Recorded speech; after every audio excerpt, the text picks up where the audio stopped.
Bonsoir, chers élèves, chers téléspectateurs, c'est M. Diouf, chargé de cours en histoire et géographie et en français au niveau du groupe scolaire Cheikh Amadou Bamba.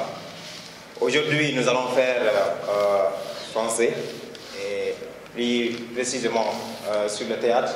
Nous allons revenir sur le théâtre et ses fonctions.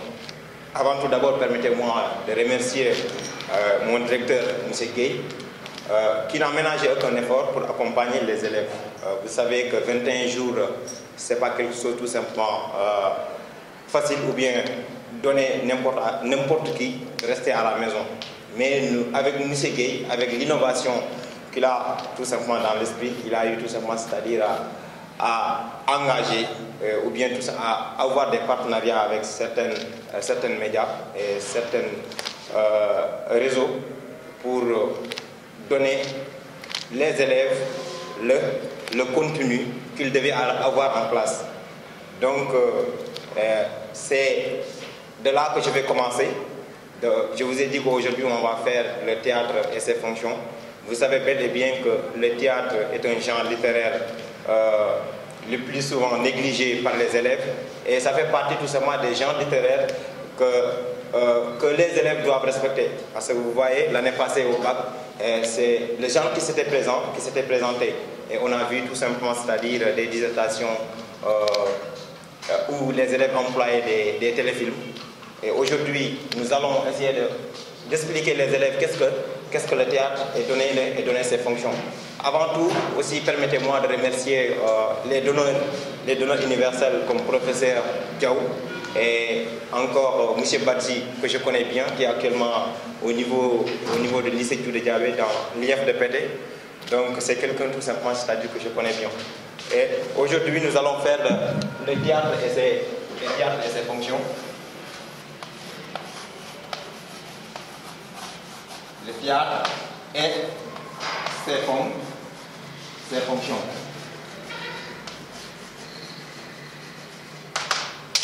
Ce qu'il faut comprendre par là, que le théâtre est un genre littéraire comme la poésie, et le roman. Ça, ce sont les genres écrits. En ce qui concerne les genres oraux,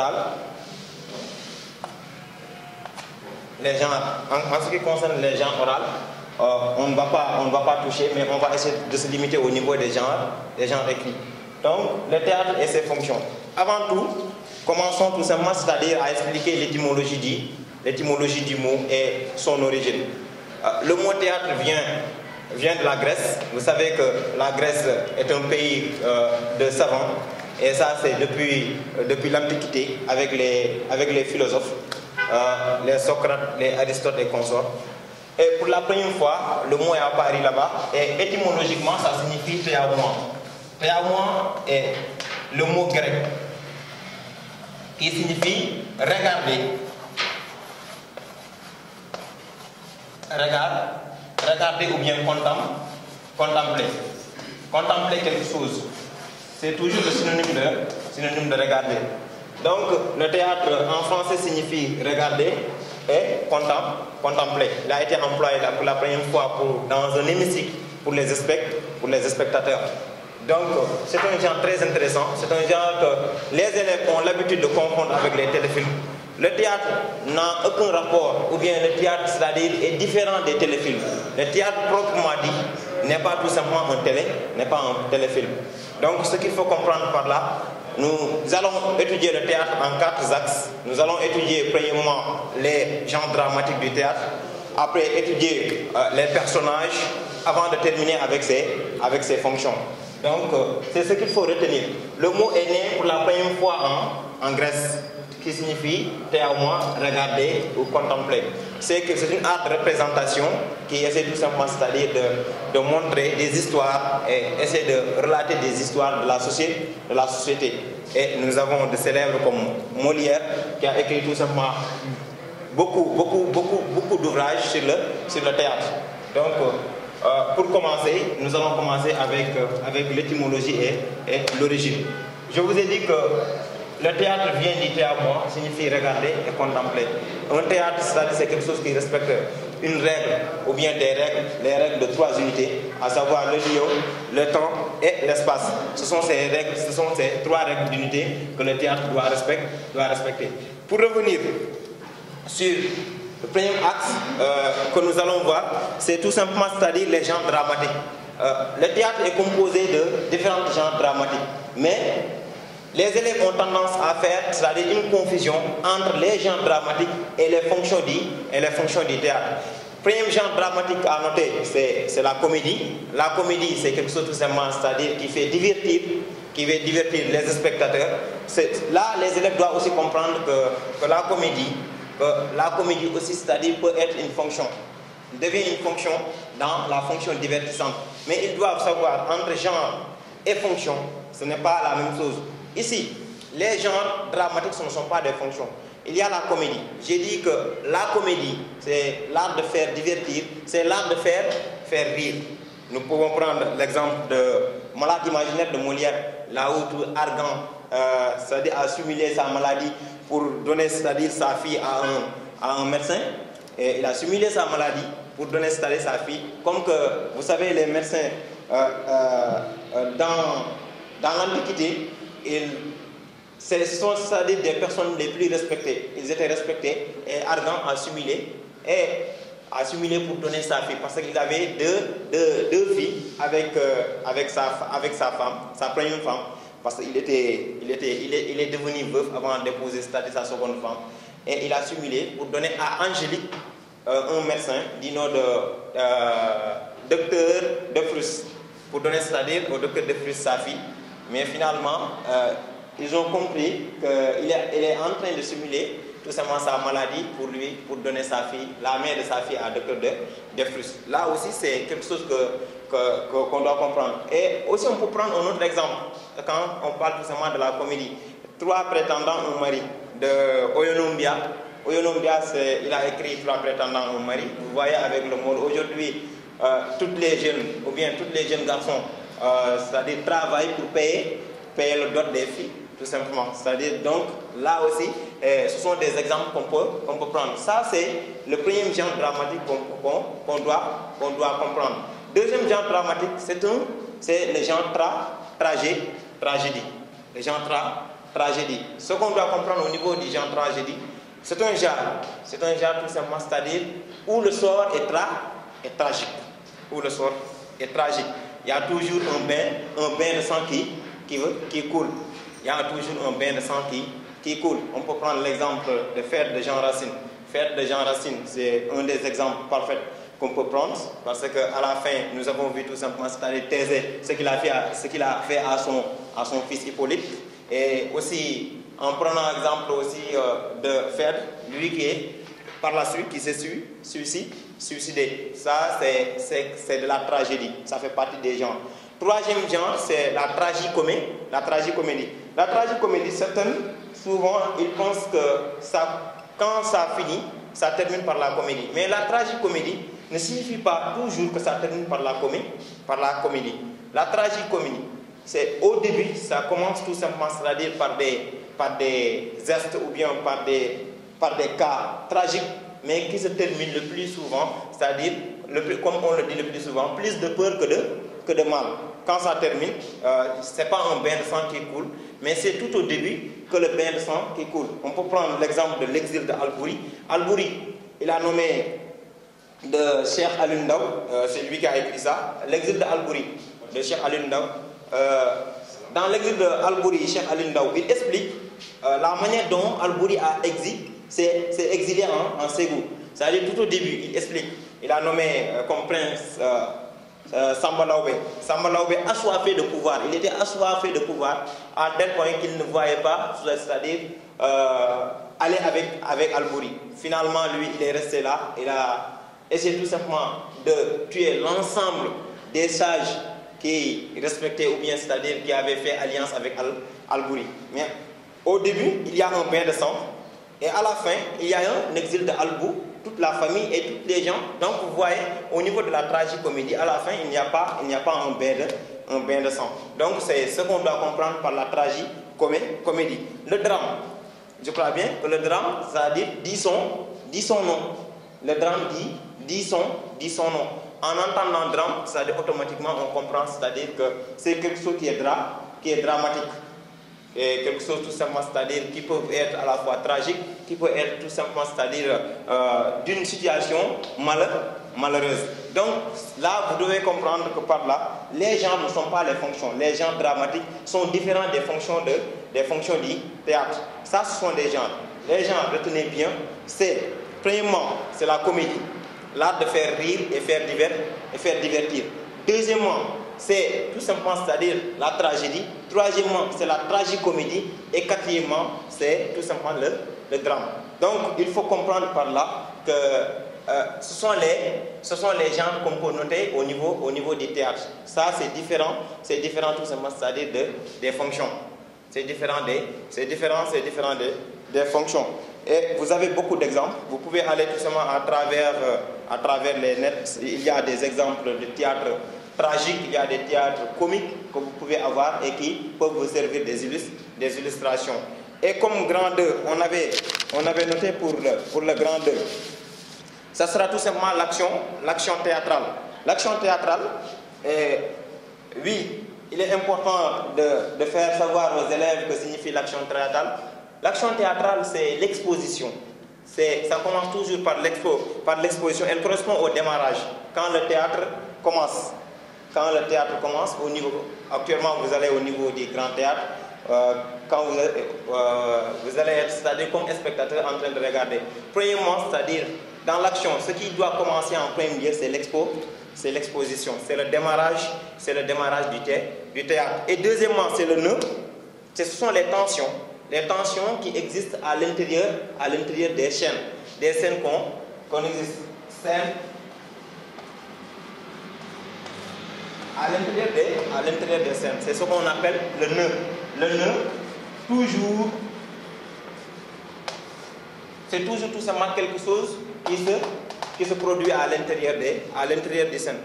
Troisièmement, le dénouement. Le dénouement, c'est ce qui marque la fin de la pièce, ou bien la fin de l'histoire, on peut le dire comme ça. C'est la réponse à toutes les questions que le spectateur est en train de se poser. Vous voyez actuellement, quand vous regardez, j'ai dit que les téléfilms n'ont rien, ou bien aucun rapport avec le théâtre proprement dit. Il faut que les élèves comprennent ça. L'année passée, il y a des élèves qui ont eu tout simplement à donner des exemples, c'est-à-dire des téléfilms qui passent à la télé. C'est diamétralement opposé. Il y a le théâtre proprement dit. Peut-être le théâtre a tendance tout simplement, c'est-à-dire de prendre une fuite totale dans notre pays, mais le théâtre proprement dit est diamétralement opposé, c'est-à-dire au téléfilm proposé sur notre petit écran. Donc, j'étais au niveau du dénouement. Ce qu'il faut retenir au niveau du dénouement, c'est ce qui marque la fin. Les questions que vous vous êtes posées au début, c'est le dénouement qui le résout. Donc là, vous devez comprendre que par le dénouement.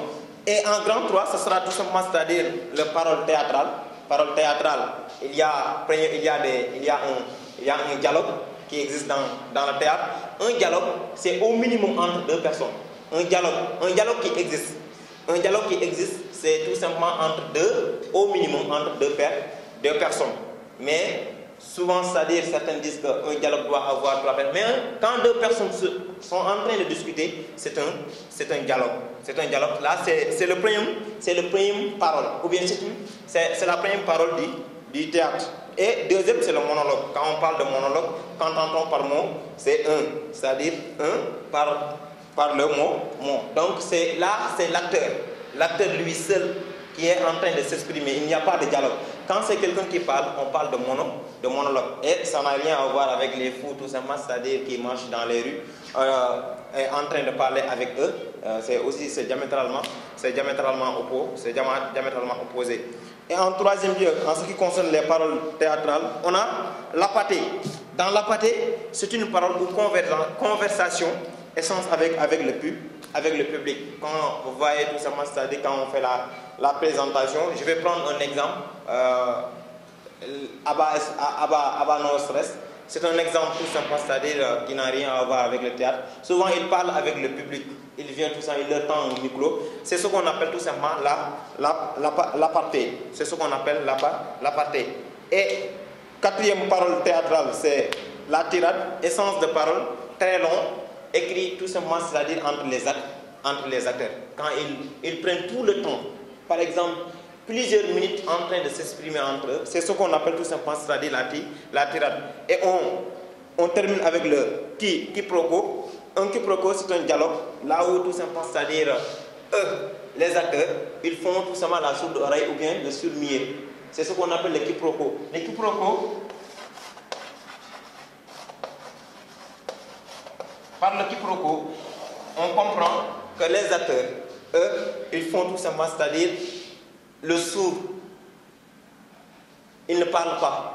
C'est-à-dire, peut-être quand tu parles, ou bien c'est-à-dire j'entends pas. C'est ce qu'on appelle le quiproquo. C'est ce qu'on appelle le quiproquo. Là, c'est ce qu'on peut retenir, c'est-à-dire au niveau du parole théâtrale.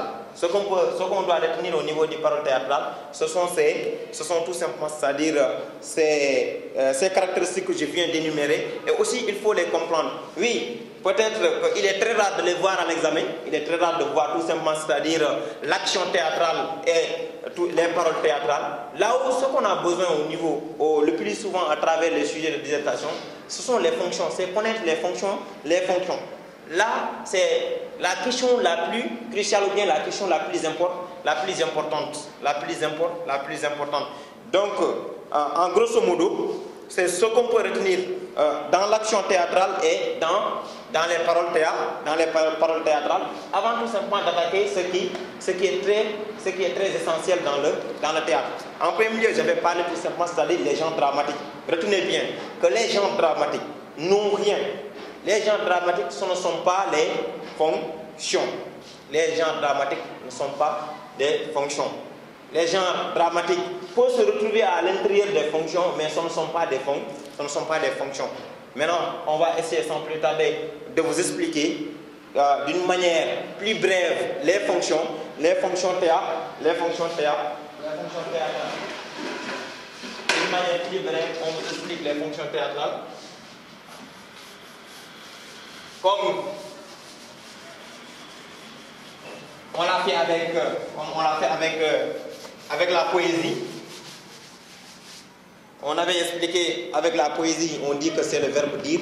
Mais ici, ce ne sera pas un verbe dire, ça sera tout simplement, c'est-à-dire, en ce qui concerne les fonctions, ça ne sera pas un verbe dire, mais ça sera un acronyme comme on dit ONU et consorts. Nous, on va créer, c'est-à-dire notre propre acronyme pour que vous compreniez.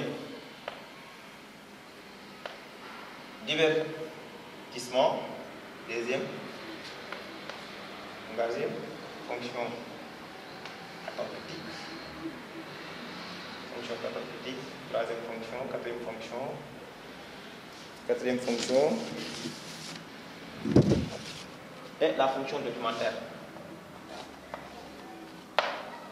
Voici tout simplement l'acronyme que j'utilise quand on explique le théâtre. Et aujourd'hui aussi, vous devez suivre pour comprendre tout simplement l'ensemble de ces fonctions. Et vous allez aussi comprendre quand on vous donne un sujet, le sujet parle de quelle fonction, automatiquement vous pouvez déduire de quelle fonction ça parle. Premièrement, le théâtre est une fonction tout simplement divertissante, a une fonction divertissante, une fonction ludique. Quand on parle de fonction divertissante,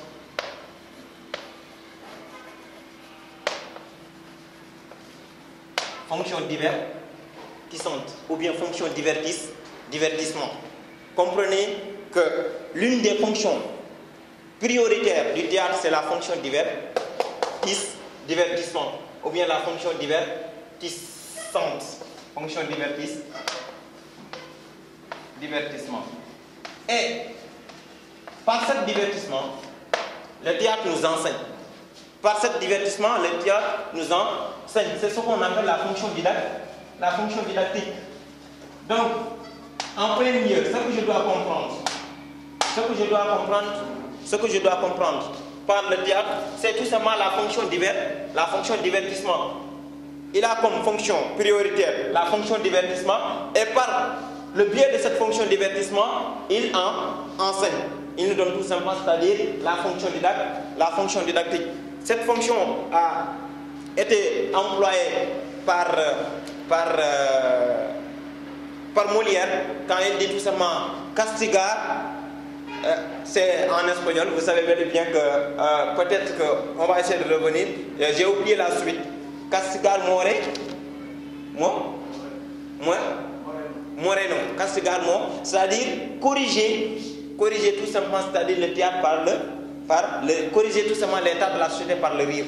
Les mots de la société par le rire. Corriger les mœurs par le rire. Donc là, vous devez comprendre que le théâtre étant une fonction divertissante ou bien une fonction ludique, c'est une fonction aussi qui enseigne. C'est une fonction aussi qui enseigne. Là, je dois comprendre ça, c'est la fonction prioritaire. Venons-en tout simplement à la fonction anga. La deuxième fonction, c'est la fonction anga, la fonction engagée. La fonction engagée du théâtre. Le théâtre a une fonction engagée. Peut-être, j'ai parlé de téléfilms, j'ai dit que les téléfilms n'ont rien à voir avec. Mais par le biais de ces téléfilms, quand on regarde, on voit tout simplement, c'est-à-dire des sensibilisations. Aujourd'hui, par le biais de théâtre, seul le théâtre tout simplement, c'est-à-dire a la possibilité d'exposer les mots de la société, c'est-à-dire et que tout le monde regarde. Et personne n'ose les, parce qu'ils ont le droit. Il met en nuit la politique, l'état de la société, et par le biais de ces téléfilms. Donc, un téléfilm, ce n'est pas un théâtre, retenez bien pour ne pas oublier qu'un téléfilm n'a rien à voir avec un théâtre proprement dit. Donc, premièrement, j'ai bien dit que par le biais de ces théâtres, ils vont mettre à nu la politique.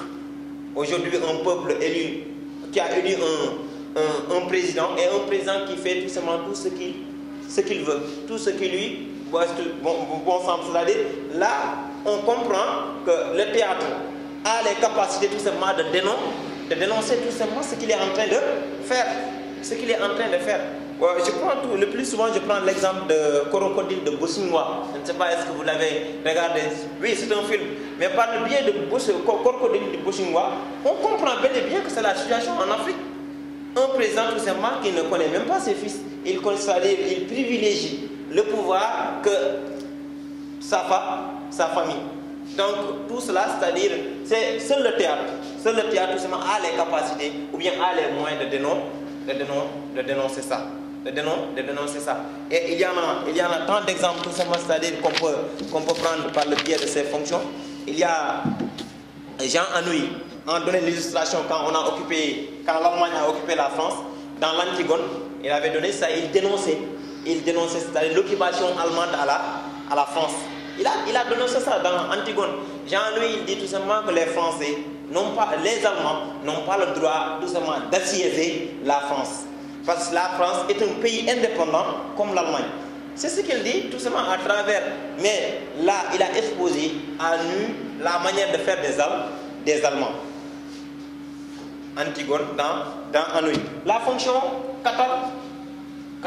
La fonction cathartique.